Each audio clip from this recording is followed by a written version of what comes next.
नमस्कार, मैं महेश ठाकरे और हमारा जो आज का विषय है वो बहुत ही ज्यादा गंभीर है, जो कि ब्रॉडकास्टिंग सर्विसेज रेगुलेशन बिल 2024 के बारे में। और यह जो ब्रॉडकास्टिंग सर्विसेज रेगुलेशन बिल इसीलिए लाया जा रहा है कि जो भी सोशल मीडिया के माध्यम से चल रही बची कुची पत्रकारिता है, मैं उसे पूरी तरह से खत्म करने के लिए तो नहीं कहूंगा, पर उस पर भारी लगाम लगाने के लिए जरूर लाया जा रहा है। क्योंकि इस बिल में ऐसे प्रावधान है जो कि इतने इनइमेजिनेबल और तानाशाही लगते हैं, जैसे कि पर सरकार को लगता है कि आप जो भी कंटेंट बना रहे हैं वो देश के लिए सही नहीं है, तो सरकार आपका चैनल डिलीट कर सकती है और आप पर परमानेंटली बैन लगा सकती है। और इसके अलावा आपका जितना भी इक्विपमेंट है, जिसमें कंप्यूटर, लैपटॉप और माइक ट्राइपॉड आता है, जितने भी इक्विपमेंट्स आते हैं वह उसे सीज कर सकते हैं, उठा कर ले जा सकते हैं। और ध्यान से सुनिएगा कि अगर आप रूल्स का उल्लंघन करते हैं तो आप पर 50 लाख से लेकर 2.5 करोड़ रुपए तक की पेनल्टी लगाई जा सकती है और इसके अलावा आपको जेल तक हो सकती है। और इसके अलावा बहुत से ऐसे रूल्स एंड रेगुलेशंस है कि जो कहते हैं, अगर एग्जाम्पल के लिए मेन स्ट्रीम मीडिया के किसी भी जर्नलिस्ट ने या फिर किसी भी व्यक्ति ने कोई कम्युनल, भड़काऊ या फिर जिससे दंगे भड़कते हैं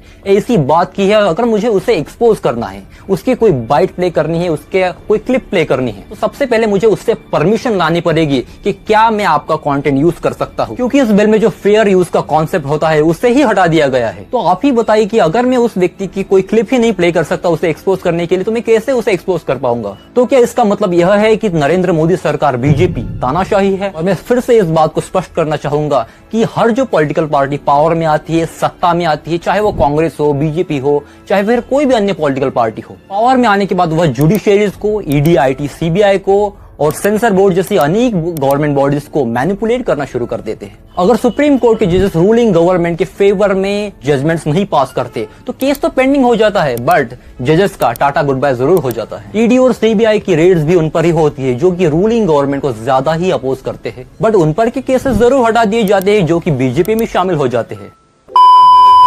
washing powder Modi, washing powder Modi, थोड़ा सा पैसा और स्कैम ढेर सारा, हर घोटालेबाज को मंत्री बनाया, हिमांता, शिवराज और अजीत पवार, सबकी पसंद मोदी।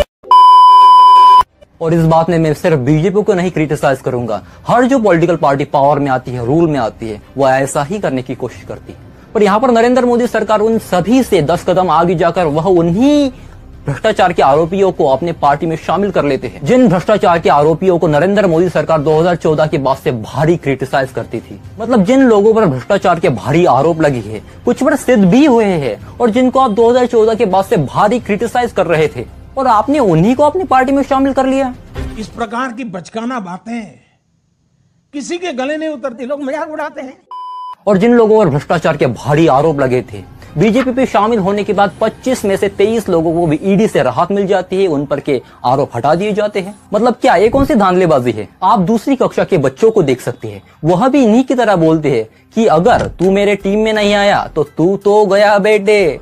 मतलब सरकार को इस बात की शर्म और डर तक नहीं है कि क्या इतनी सी बात लोगों को समझ में नहीं आएगी? मतलब रूलिंग गवर्नमेंट को समझना चाहिए कि आप जितना समझते हैं लोग उतने भी पागल नहीं है ना। और यह जितनी भी धांधलेबाजियां है उसे मेन स्ट्रीम मीडिया पर, टीवी पर नहीं दिखाया जाता, और जितने भी सोशल मीडिया कंटेंट क्रिएटर्स है वह उसे खुलेआम एक्सपोज कर रहे हैं। यही बात तो मैं कहना चाहता हूँ कि इन्हीं सोशल मीडिया कंटेंट क्रिएटर्स पर भारी लगाम लगाने के लिए इस बिल को लाया जा रहा है। और यह बिल उन लोगों के लिए भी लागू है जो कि ट्विटर पर ट्वीट करते हैं, कमेंट्स करते हैं। अगर उनका कोई कमेंट या फिर ट्वीट वायरल हो जाता है तो उनको भी पुलिस पकड़ कर ले जा सकती है। और इसीलिए आप इस वीडियो को पूरा देखिए और समझिए कि क्यों यह बिल डेमोक्रेसी के लिए और फ्री स्पीच के लिए इतना ज्यादा खतरनाक है।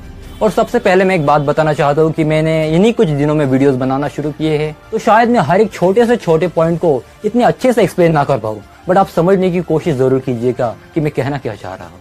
और इस वीडियो के संदर्भ में आपका जो भी कहना है उसे कमेंट्स में जरूर बताएं। आपका हर एक कमेंट मेरे लिए बहुत ही ज्यादा मायने रखता है, तो कमेंट जरूर करें। तो चलिए वीडियो शुरू करते हैं।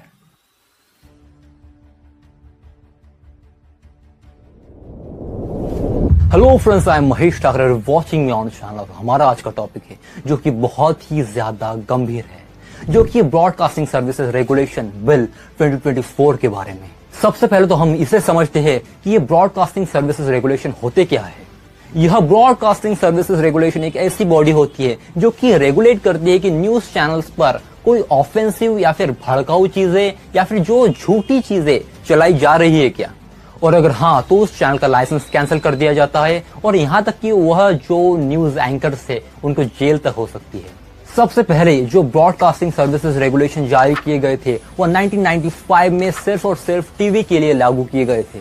और अगर आप सोचेंगे तो ये जो ब्रॉडकास्टिंग सर्विसेज रेगुलेशंस है यह होने ही नहीं चाहिए, क्योंकि जो इलीगल कंटेंट है उससे डील करने के लिए हमारे संविधान में पहले से ही प्रावधान है। तो यह जो बिल है, सच बात बताओ तो जो पॉलिटिशियंस है इस बिल को मतलब इस रेगुलेशन को अपने हिसाब से मैनिपुलेट करते हैं और पूरा का पूरा जो न्यूज कंटेंट है वह मैनिपुलेट किया जा सकता है। और इसीलिए जो ब्रॉडकास्टिंग सर्विसेज रेगुलेशन है वो नहीं होना चाहिए। और इस वक्त जिस वक्त गवर्नमेंट ऑफ इंडिया पूरी मेन स्ट्रीम मीडिया को कंट्रोल में करने के बाद वह चाहती है कि पूरे सोशल मीडिया पे भी उनका ही कंट्रोल रहे, क्योंकि इन 2 सालों में सोशल मीडिया इतना ज्यादा बूम किया है और पूरी की पूरी जो न्यूज है, जो रियल न्यूज है वो सोशल मीडिया पे दिखाई जा रही है और इन सभी गोदी मीडियाओं का अभी पर्दाफाश हो गया है। सच बताइए, why don't you get tired? आप थकते क्यों नहीं हैं? क्यों नहीं? ये योगी आदित्यनाथ तो ऐसे व्यक्ति है, उनको धर्म के बारे में तो कुछ पता ही नहीं है। योगी आदित्यनाथ ऐसे अनपढ़ व्यक्ति है। Somebody should tell Yogi Adityanath to get his mental balance checked. Thank you very much. बहुत धन्यवाद. Thank you so much for joining me, Yogi ji. I'd like to congratulate you on your 100 days in governance. These are Yogi Adityanath's words. If I ask for blood, they will give me blood, and I will not stop till I turn Uttar Pradesh and India into a Hindu Rashtra. तो जब आप कहते हैं कि I will not stop till I turn UP and India into a Hindu Rashtra, you do not mean it will not be a secular state. That is not what you are saying. मैं उस पे clarification they. Did the BJP get it all wrong with its choice of Yogi Adityanath? बहुत धन्यवाद। और मेरी हिंदी तो ठीक थी ना? नहीं, बहुत सुंदर। Thank you. Thank you. और अभी मोदी सरकार चाहती है कि जो भी फ्री यूट्यूब चैनल थे जिनके द्वारा जो रियल न्यूज है वो लाखों करोड़ों लोगों तक जा रही है वह उसे भी बंद करवा दे। और क्यों मैं इस बिल के बारे में ऐसा कह रहा हूँ, चलिए समझते हैं। इस वक्त जिस समय मोदी सरकार को पूरे सोशल मीडिया पे ऑनलाइन यूट्यूब चैनल के द्वारा क्रिटिसाइज किया जा रहा है, उनकी जो गलत नीति है उनका खंडन किया जा रहा है, ब्रॉडकास्टिंग सर्विसेज रेगुलेशन बिल 2024 के हिसाब से इसमें जो सबसे पहला प्रावधान है वह है कि आपको जो भी यूट्यूब कंटेंट क्रिएटर्स है जो कि करंट अफेयर्स पे और न्यूज पे बातें करते हैं उनको सबसे पहले एज अ ब्रॉडकास्टर गवर्नमेंट से लाइसेंस लेना पड़ेगा अपना कंटेंट बनाने के लिए और न्यूज पब्लिश करने के लिए। और इसके अलावा आपको एक स्पेशल ग्रीवांस रिड्रेसल ऑफिसर नियुक्त करना पड़ेगा जो कि बताएगा कि आप जो कंटेंट बना रहे हैं वो देश के लिए सही है या फिर नहीं। और ग्रीवांस रिड्रेसल ऑफिस के बाद आपको अपने खर्चे पर एक पूरी की पूरी कमेटी इस्टेब्लिश करनी पड़ेगी जिनमें बहुत से कैटेगरीज के लोग आते हैं जो कि women, child welfare, schedule caste, schedule tribe and minorities से। और उस ग्रीवांस रिड्रेसल ऑफिसर को और इस पूरी की पूरी कमेटी को भी पैसे आपको खुद ही देने पड़ेंगे। और इसीलिए मैं इस बिल को इंड ऑफ डेमोक्रेसी बोल रहा हूँ, क्योंकि इस बिल में जो प्रावधान है वो इतने इनइमेजिनेबल है कि आप सोच भी नहीं सकते। और यह जो ग्रीवांस रिड्रेसल ऑफिसर और ये जो पूरी की पूरी कमेटी है वह इसीलिए इस्टेब्लिश करनी पड़ेगी आपको कि वह चेक करेंगी कि आप जो भी कंटेंट बना रहे हैं वह सेफ है या नहीं, और जो भी आगे लोगों को बताने का काम है वह यही करेंगे। और इतने प्रतिबंध लगाने के बाद भी अगर आपके कंटेंट से कोई सरकारी बाबू या फिर पॉलिटिशियन ऑफेंड हो जाता है तो आपका लाइसेंस तो कैंसिल कर ही दिया जाएगा। उसके अलावा भी आपका जो जितना भी इक्विपमेंट है, जो उसमें ट्राइपॉड, कंप्यूटर, कैमरा जो भी आता है उसे सीज कर लिया जाएगा। और अभी आप खुद ही बताइए, मेरे अगर 52 सब्सक्राइबर्स है और मैं कैसे किसी ग्रीवांस रिड्रेसल ऑफिसर को या फिर कैसे किसी कमेटी को हायर कर पाता हूँ जबकि मेरे पास खुद ही सर्वाइव करने के लिए पैसे नहीं है। तो अभी आप खुद ही सोचिए कि अगर इतनी ज्यादा रूल्स एंड रेगुलेशंस होंगे तो कोई पॉलिटिकल मुद्दों पे बात ही कैसे कर पाएगा। और अगर हम इसके अलावा मूवीज की बात करें तो हमारे इंडिया में मूवीज को सेंसर किया जाता है। ओटीटी प्लेटफॉर्म्स जो है वो ब्रॉडकास्टिंग रूल्स के अंडर आते हैं, टीवी भी ब्रॉडकास्टिंग रूल्स के अंडर आती है। और अभी इनका जो कहना है उनको सोशल मीडिया को भी ब्रॉडकास्टिंग रूल्स के अंडर लाना है। और इसके opposite United states of America में ऐसा कोई भी प्रावधान ओटीटी प्लेटफॉर्म्स के लिए और सोशल मीडिया के लिए कतई भी नहीं है। नहीं, ऐसा नहीं है कि अमेरिका में कोई भी ब्रॉडकास्टिंग रूल नहीं है। अमेरिका में भी टीवी के लिए और रेडियो के लिए ब्रॉडकास्टिंग रेगुलेशन है, बट वहां पे जो पॉलिटिशियंस थे वह उस ब्रॉडकास्टिंग रेगुलेशन का गलत इस्तेमाल करके उसे मैनिपुलेट नहीं करते और वहां के लोग सुनते भी नहीं। और हॉलीवुड ने अमेरिका को इस तरह से रिप्रेजेंट किया है कि जितने भी नॉर्दर्न कंट्रीज है वो अभी भी समझते हैं कि अमेरिका द ग्रेटेस्ट कंट्री है। और इसके बावजूद कि अमेरिका पे इतना ज्यादा कर्जा है, उसकी इमेज ही ऐसी बनी हुई है कि वहां का टूरिज्म और जीडीपी बढ़ती ही जा रही है। और मैं इसीलिए कहता हूँ कि मूवीज पे, OTT प्लेटफॉर्म पे, सोशल मीडिया पे कोई भी ब्रॉडकास्टिंग रेगुलेशन या फिर सेंसरशिप नहीं होनी चाहिए, क्योंकि उसके कारण कंट्री को इनडायरेक्टली बहुत ही ज्यादा बेनिफिट मिलता है। और अमेरिका में हर एक टॉपिक पर मूवीज बनाई जा सके, चाहे वो रिलेटेड हो करप्ट पॉलिटिक्स से, डिस्क्रिमिनेशन से, इनइक्वालिटी से या फिर कास्टिज्म से, लोगों में अवेयरनेस लाने के लिए हर एक टॉपिक पर मूवीज बनाई जा सके। इसीलिए वहां पे कोई भी सेंसर बोर्ड नहीं है जो कि मूवीज को सेंसर करे। इसके अपोजिट इंडिया में अगर कोई डायरेक्टर, प्रोड्यूसर करप्शन पे, डार्क पॉलिटिक्स पे, कास्टिज्म पे लोगों को अवेयर करने के लिए मूवीज बनाता है, तो उसे सेंसर बोर्ड से कभी परमिशन ही नहीं मिलती, उस मूवी को बैन कर दिया जाता है। तो उसके बाद भी डायरेक्टर, प्रोड्यूसर को सुप्रीम कोर्ट में लड़ते रहना पड़ता है, और उसके बाद भी क्या होता है आपको पता ही है। इसी कश्मकश में उसका इतना ज्यादा बड़ा घाटा हो जाता है कि उसका घर तक नीलामी पर आ जाता है। और इनडायरेक्टली इंडिया में ईडी, IT, CBI को और सेंसर बोर्ड जैसी बॉडीज को रूलिंग गवर्नमेंट के द्वारा ही कंट्रोल किया जाता है। और मैं इसीलिए कह रहा हूँ कि इंडिया में अमेरिका की तरह कोई भी सेंसर बोर्ड नहीं होना चाहिए जो कि मूवीज को सेंसर करे, और ना ही टीवी न्यूज, रेडियो और OTT प्लेटफॉर्म्स के लिए कोई भी ब्रॉडकास्टिंग रेगुलेशन होना चाहिए। तो अभी गवर्नमेंट ऐसा करने की वजह जो थोड़ी सी free and fair journalism social media के माध्यम से चल रही है, उससे खत्म करने के लिए और एक बिल ला रही है। और इस बिल में इतने खतरनाक रूल्स एंड रेगुलेशंस है कि आप इमेजिन नहीं कर सकते, और मुझे समझ में नहीं आ रहा कि कोई कैसे ऐसे रूल्स को फॉलो कर सकता है। और इसमें ऐसे प्रावधान है कि अगर किसी सरकारी बाबू या फिर पॉलिटिशियन इससे ऑफेंड हो जाता है, तो वो आसानी से किसी भी कंटेंट क्रिएटर को या फिर किसी भी चैनल को आसानी से बैन कर सकते हैं और उसका लाइसेंस कैंसिल कर सकते हैं। और जहां हम as per world press freedom index के हिसाब से 2002 में 80 पोजीशन पे थे, और अभी हम लुढ़क कर 80वीं पोजीशन से लेकर 2021, 22 और 23 में 161वीं पोजीशन पे आ गए हैं 180 कंट्रीज में से। इट मीन्स हम उन 20 देशों में शामिल है जहां पे फ्रीडम ऑफ स्पीच ना के बराबर है। और पूरी गोदी मीडिया को कंट्रोल करने के बाद बीजेपी चाहती कि वो पूरे सोशल मीडिया पे भी उनका ही कंट्रैल रहे। लोग भी कहते हैं कि अगर सब इतना आसान है तो इतनी मेहनत क्यों कर रहे हैं आप इतना ट्रैवल कर रहे हैं, दिन में 5, 4, 6 रैली, 4-5 रैली कार्यक्रम, कोई इस प्रदेश में तो कोई दूसरे प्रदेश में। आप निरंतर लगे हुए हैं, हर कोई देख रहा है।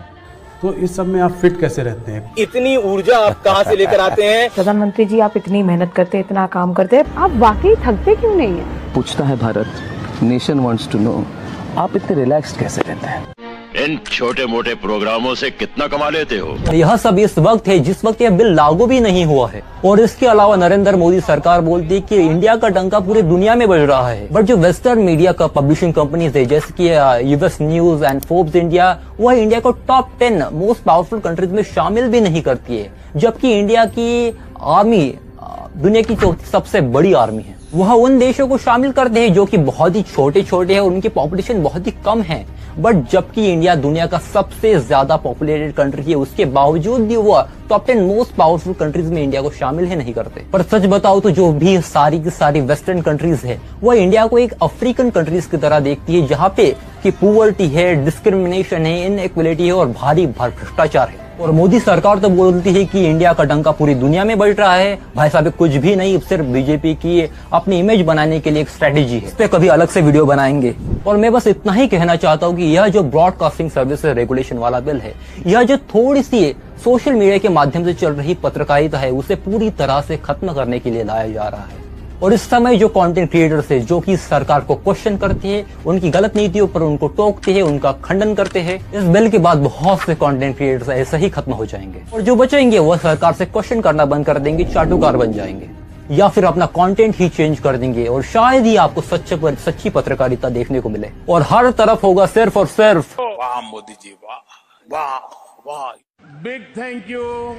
और इसीलिए मैं आपसे दरखास्त करता हूँ कि आप इंडिपेंडेंट मीडिया की अहमियत और अपने अधिकारों को समझते हैं, तो आपको सरकार को टोकना पड़ेगा, उनके खिलाफ अपनी आवाज जरूर उठानी पड़ेगी। और आपको सरकार के हर पॉलिटिशियन, ऑपोजिशन पॉलिटिशियन के सोशल हैंडल पर जाकर स्टॉप ब्रॉडकास्टिंग बिल टाइप करना पड़ेगा। और प्लीज इस बिल को पारित होने से हमारी खुद की और सबकी मदद जरूर करें।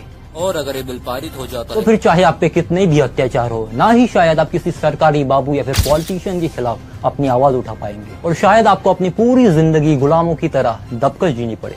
और इसी करप्ट पॉलिटिक्स की वजह से पूरा का पूरा सिस्टम ही खराब हो जाता है। और इस वीडियो को ज्यादा से ज्यादा शेयर करें और इस सोशल मीडिया आंदोलन का हिस्सा जरूर बने। मैं महेश ठाकरे, धन्यवाद।